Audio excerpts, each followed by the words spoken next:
This is the Purple Door. We think if you were to build a theatre from scratch now, you wouldn't build them the way that we sort of assume theatres to look.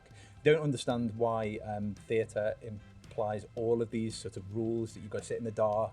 The more you can afford to pay, the more you can see. It just doesn't make sense, and it doesn't fit, in my opinion, with the sort of theory of what theatre is for. We therefore are combining the performance and the social space into one area where there are no rules. You don't have to buy a ticket. Everything is free.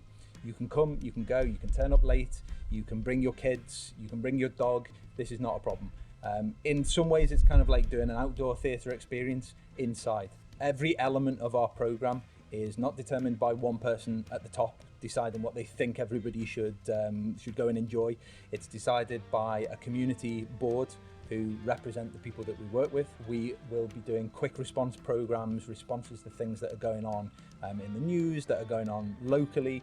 It's going to be a completely different approach to how we create theatre, which we think will be much more successful at engaging real people in the argument for why theatre is important for them. We are based in Liverpool, but what we are trying to achieve is nothing less than a change to the way theatre works across the whole country, which we think, both on a national and a local level, has let people down. It isn't connecting with people in the way that it should.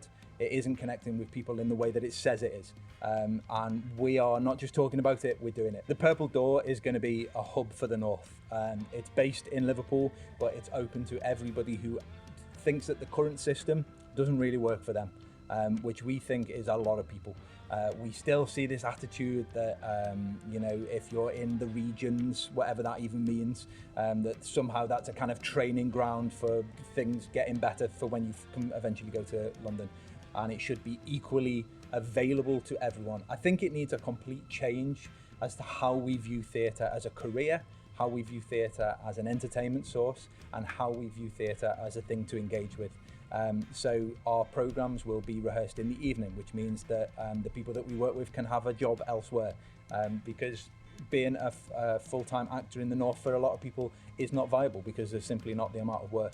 We want to completely reimagine what this thing needs to be. The Common Actors Showcase. So we know that for a lot of actors, they struggle to get representation, whether that's at the end of drama school, whether that's because they need to move to London because of where they live, or a whole host of other different reasons. The Common Actors Showcase aims to address that. Every year, we're going to search for the best up-and-coming director, designer, producer, actors and writers, and we are going to create a new piece of work which we will take to London. We will pay for you to have a showcase. We've already attached with a lot of exciting agents who are going to come and see your work. The Common Shakespeare Company. The Common Shakespeare Company is a professional experience for actors who identify as working class or who have not been able to go to drama school. We think that everybody should be able to have the opportunity to experience Shakespeare. Once a year, we will work through the entire canon of Shakespeare's 37 plays, all set in a northern and proud identity. As an associate of the Shakespeare North Playhouse, these productions will be produced with them and will be brilliant.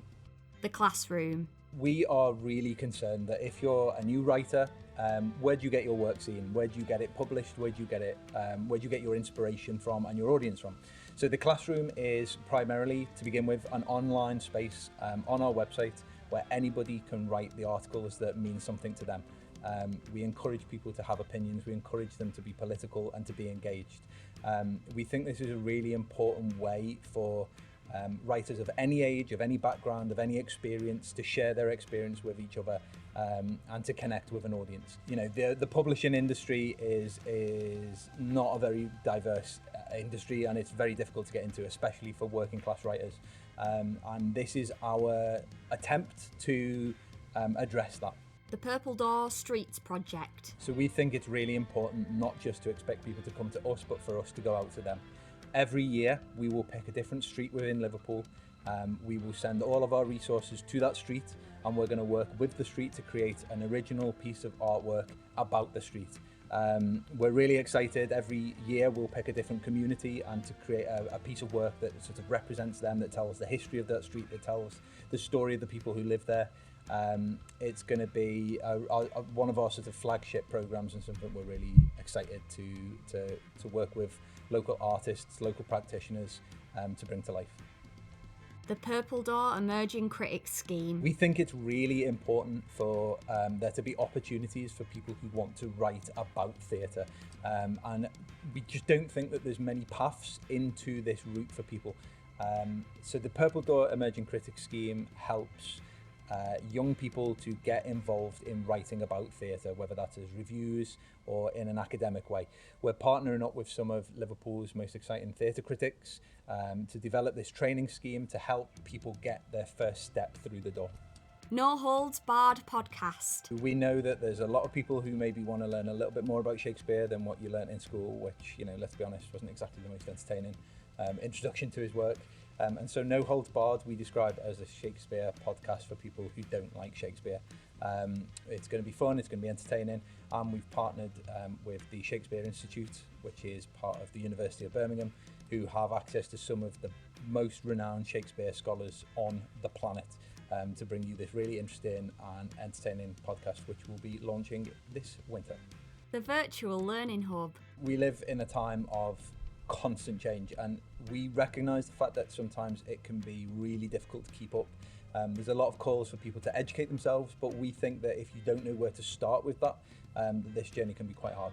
So we have commissioned 10 really brilliant, really diverse writers to write about their experience of life from the point of view of some of what we think are some of the most pressing issues facing us today. So we've got everything from sexuality to human rights, to fake news, to trans identities, to veganism. The contents of this pack are freely available in our virtual learning hub on our website, or from later on in August you'll also be able to purchase the book yourself, and all of the money that's generated from that will help to support the schemes that we're running.